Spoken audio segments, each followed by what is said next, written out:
हाँ बच्चों, हुण आपां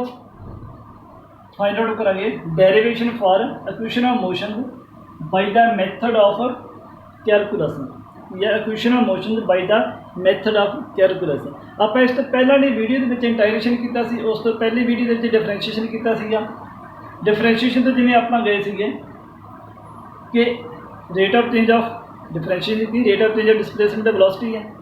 हुण आप उस तो बाद इंटाइरेशन की आपां हुण ये कैलकुलस वाला मैथड यूज करना आपां to find different equations of motion. Example जिवें v equal to plus a find out करना आपां,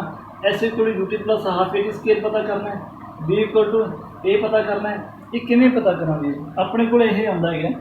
सब तो पहले आपां पहली इक्वेशन फाइंड आउट करते हैं जिन्होंने की कहने आपां जिन्होंने आपां कहने वेलोसिटी टाइम रिलेशन। एक ही है वेलोसिटी टाइम रिलेशन कि अपने को v equal to u plus a p ये फाइंड आउट करते हैं अपन v equal to u plus एक ये फाइंड आउट करना है। हुण ये रिलेशन है वेलोसिटी ते टाइम दे विच, क्योंकि ए भी कांस्टेंट है तो यू भी कांस्टेंट है। यू की अपने को इनिशियल वेलोसिटी, तो आपां कंसीडर इनू किवें ड्राइव करना है। हुण सिंस क्योंकि आपां की है वेलोसिटी है, आपां वेलोसिटी ते पहुंचना है, तो अपने को सिंस वी नो कि अपन को पता है कि acceleration a equal to d v upon d t. अपन ये पता है कि एक्सेलरेशन की होंगे rate of change of velocity with time. तो जे आप डायरेक्ट करें तो वापस है ना अपन को एक्सेलरेशन की है rate of change of velocity with time. तो जे आप इस डायरेक्ट करेंगे तो वेलोसिटी तक पहुँचेंगे। तो फिर आप करिए आप इंप्लाइज की कर सकते आप डी वी इक्वल टू मैंने इधर लग गया लेके इधर लिया ए इंटू डी टी। आप इतने लिमिट कंसीडर करनी है कि मनना आप limit let at t equal to zero. जो टाइम जीरो सी इनिशियली जो आप शुरू किया मोशन स्टार्ट होया सी, आप टाइम कोई बॉडी मूव कर रही है, जो आप घड़ी का टाइम जीरो तो क्लॉक शुरू की टी इक्वल टू जीरो से तो गड्डी वो वेलोसिटी किसी इनिशियल वेलोसिटी सी उदों velocity equal to velocity equal to zero. तो जो टाइम आप टाइम मेजर करना t at t equal to t, जो समा टी हो गया उदों वेलोसिटी की है जिन्होंने आप फाइनल वेलोसिटी कहने हैं। तो वेलोसिटी की होगी अपने को ऐसे आप क्वेश्चन लेना वन। तो हम की है क्योंकि आप बी फाइंड आउट करना है और रिलेशन जो बी है ना बी फाइंड आउट करना है, तो इन इंटाइरेट करेंगे आप क्योंकि आप वापस डेरीवेटिव लिया हुआ है, तो डेरीवेटिव तो वापस जाना आप वेलोसिटी पर पहुँचना। तो आप की करेंगे इंटाइरेटिंग इक्वेशन वन, ठीक है, बिटवीन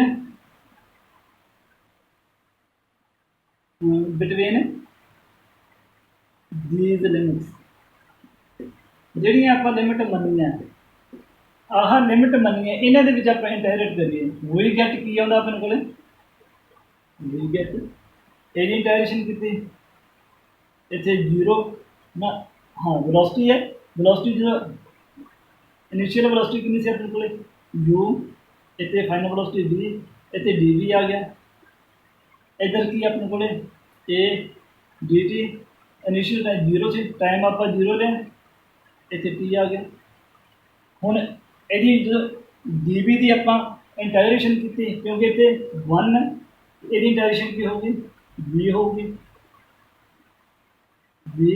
लिमिट यू तो लेके वी तक बराबर ए कांस्टेंट है बाहर आ जाएगा। एक डी टी की इंटाइरेशन टी आ गई तो लिमिट जीरो तो लेके टी तक क्योंकि आप टी बराबर जीरो तो टी तक है, यू तो लेके वी तक है। वेलोसिटी वाले पासे वेलोसिटी दी लिमिट आ तो टाइम वाले पासे टाइम दी लिमिट आ। सौखा काम है। हुण उही मैथड जो मैं दस्या सी पहले अपर लिमिट भरनी है फिर लोअर लिमिट, इधरले पासे अपर लिमिट भरी वी दे वी भरांगे तो वी आऊगा अपने को, जो वी की थां यू भरिया तो यू भरदा,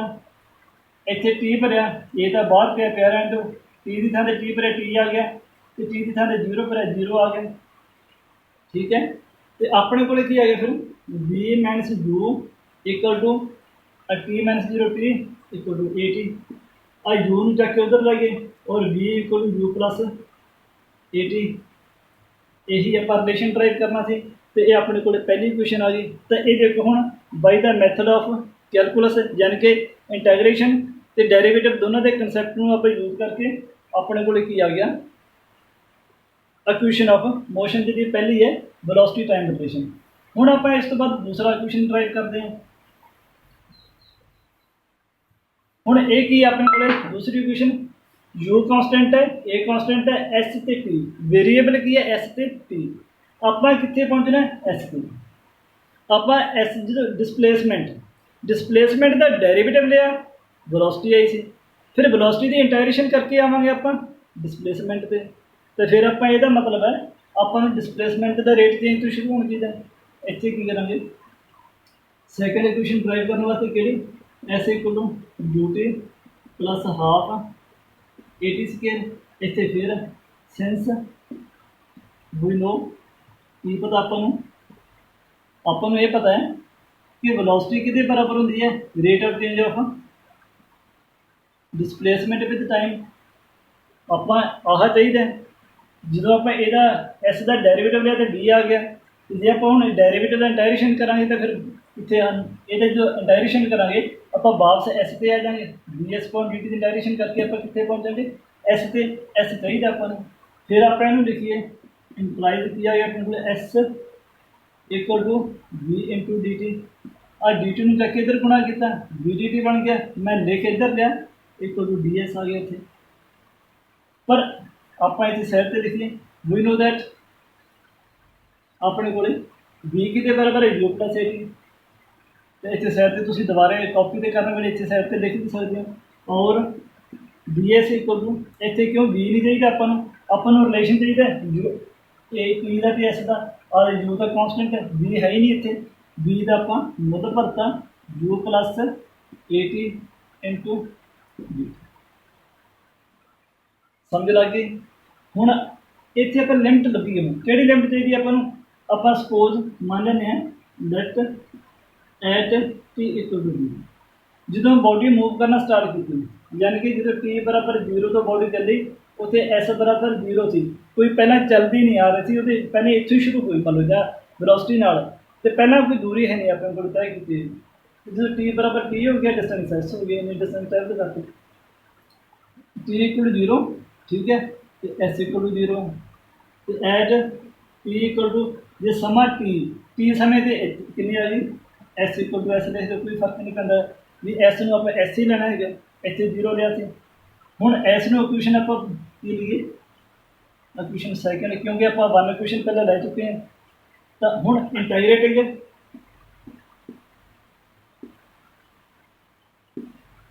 इक्वेशन केड़ी सैकेंड विटामिन बिल्कुल उसी तरह दीज लिमिट्स इन्हां लिमिटां दे विच इहनूं आपां इंटाग्रेट करना तो इंटाग्रेट करिए 0 तो लैके एस तक इतने डी एस आ गया इधर आ गया अपने को इंटाग्रेट किया 0 तो लैके टी तक कि इतने you plus a t into d T यदि इंटाग्रेशन करा तो अपने को आ जाऊगा जो एस की इंटाग्रेशन की तो अपने को आ गया एस आ गया 0 टू एस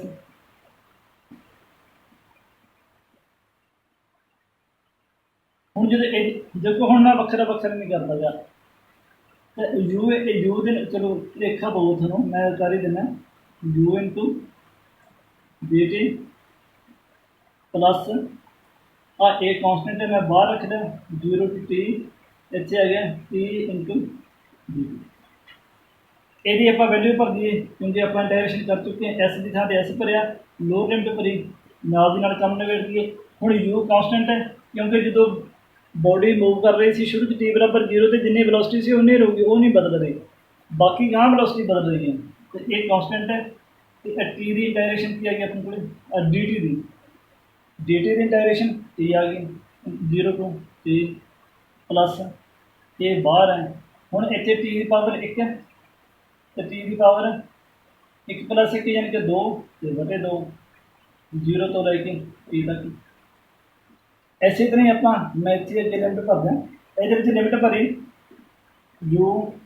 ਟੀ ਮਾਈਨਸ 0 ਭਰਤਾ ਇੱਥੇ प्लस आ 1/2 बाहर कटता ए इतने टी स्केयर के साथ टी पर है तो टी स्केयर ही आ जाएगा, जो 0 पर है लोअर लिमिट तो मैं से 0 आ जाएगा। बस अपने को रिलेशन आ गया, तो रिलेशन की आ गया अपने को फिर एस माइनस 0 एस इतने टी टी माइनस 0 टी इतने U T plus half a t square minus 0 का छड़ दी खत्म हो गया घटाओ करके, तो बाकी इतने रह गए टी स्केयर। यही अपनी सैकंड इक्वेशन है जब ड्राइव करते, तो यदा मतलब इंटाग्रेशन के नाल आपां इक्वेशन भी ड्राइव करते, तो by the method of calculus आपां जब बाई इंटाग्रेशन आपां सैकंड इक्वेशन भी ड्राइव करते। हुण इसे तरह ही आपां थर्ड इक्वेशन भी ड्राइव कर सकते हैं, उत्थे भी आपां इंटाग्रेशन की वरतों करांगे। किहड़ी इक्वेशन आपां चलना हुण आपां b square minus u square equal to s इतने रिलेशन वेलोसिटी का क्योंकि u constant a constant relation b का तो एस का क्या रिलेशन है बी का तो एस का फार्मूला फिर आपको कि चाहिए rate of change of displacement वाला, क्योंकि वो तो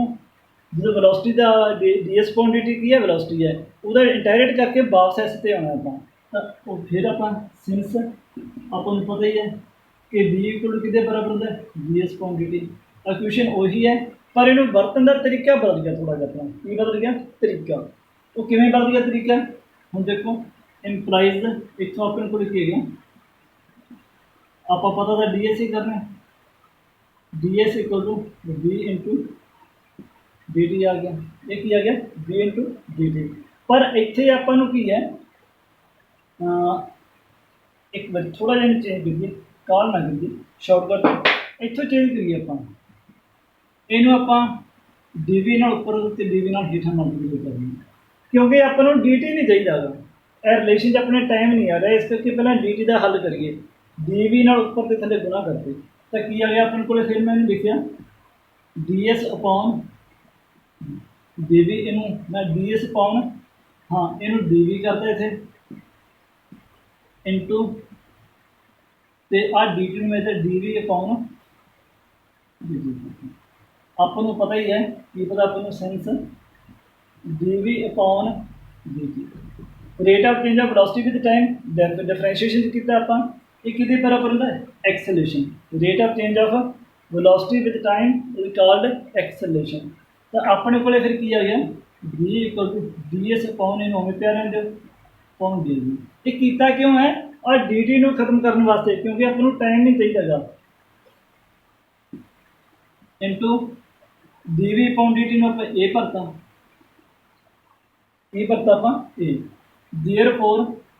अपने को आ डी वी क्योंकि इधर बी इधर है इन जाके इधर लै जाइए ये आ गया अपने डी डी वी बटे वाला डी वी चक इधर लै गए इधर आप ए मूहरे कर दिए डी एस आ गया। हुण अपने को एस रह गया तो बी रह गया टी खत्म हो गया। हुण आप फिर लिमिट बनानी है लेट जो अपने को एस बराबर 0 सी क्यों टाइम इनिशियली हूँ इतने टाइम लिखते नहीं आप इनिशियली जो टाइम टी बराबर 0 सी वो डिसप्लेसमेंट आप लिया 0 शुरू च भी लिया एस बराबर 0 तो उदों वेलोसिटी कितनी सी अपने को वेलोसिटी सी भावें बी इक्वल यू लिख दो वेलोसिटी बराबर अपने को जो सी तो जो अपने को एस बराबर एस तो बी इक्वल टू आप बी लेना की लेना बी इक्वल टू बी है बी लेना। हुण इन्हां लिमिट दे विच मैं थोड़ा करना है इन्हूं इक्वेशन थर्ड इंटाग्रेटेड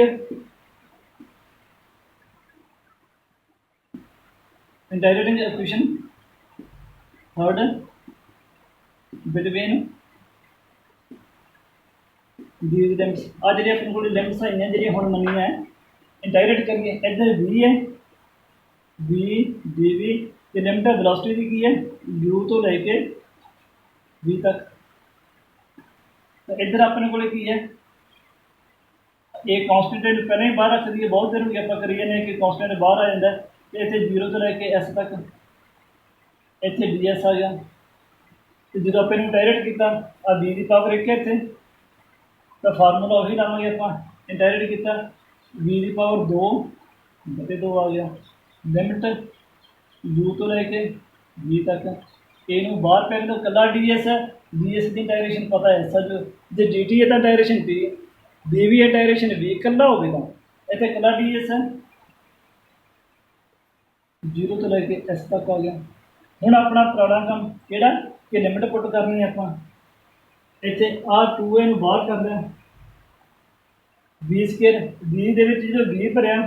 B ਸਕੇਅਰ ਹੀ ਆ ਜਾਊਗਾ। ਜਦੋਂ B ਦੀ ਥਾਂ ਤੇ ਲੋਅਰ ਲਿਮਿਟ ਭਰੀ U ਭਰਿਆ ਤੇ U ਸਕੇਅਰ ਆ ਗਈ ਇੱਥੇ।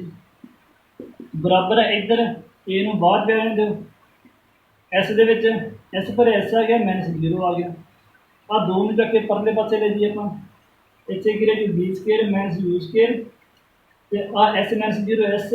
2 ਮੂਹਰੇ 2A S। ਇਹ ਆਪਣੇ ਕੋਲ ਆ ਗਈ ਥਰਡ ਇਕੁਏਸ਼ਨ। ਤਾਂ ਇਸ ਤਰ੍ਹਾਂ ਬੱਚਿਓ ਆਪਾਂ ਬਾਈ ਦਾ ਮੈਥਡ ਆਫ ਕੈਲਕੂਲਸ ਡਾਇਰੈਕਸ਼ਨ ਨੂੰ ਵਰਤਦੇ ਹੋਏ ਇਹ ਇਕੁਏਸ਼ਨ ਡਰਾਈਵ ਕਰ ਸਕਦੇ ਹਾਂ। ਪਹਿਲਾਂ ਆਪਾਂ ਇਹੀ ਇਕੁਏਸ਼ਨ ਦੇ ਬਾਈ ਗ੍ਰਾਫਿਕਲ ਮੈਥਡ ਕੀਤੀਆਂ ਸੀ ਤੇ ਹੁਣ ਆਪਾਂ ਕੀਤੀਆਂ ਕੈਲਕੂਲਸ ਮੈਥਡ ਨਾਲ। ਇਹ ਤੁਹਾਨੂੰ ਸਮਝ ਆ ਗਈ ਹੋਣੀ ਹੈ। ਇਹ ਆਪਾਂ ਤਾਂ ਹੀ ਕਰ ਸਕੇ ਜੇ ਆਪਾਂ ਪਹਿਲਾਂ ਇੰਟੈਗਰੇਸ਼ਨ ਕੀਤੀ ਸੀ, ਡਿਫਰੈਂਸ਼ੀਏਸ਼ਨ ਕੀਤਾ ਸੀ, ਉਹਨਾਂ ਨੂੰ ਸਮਝਿਆ ਸੀ। Thank you.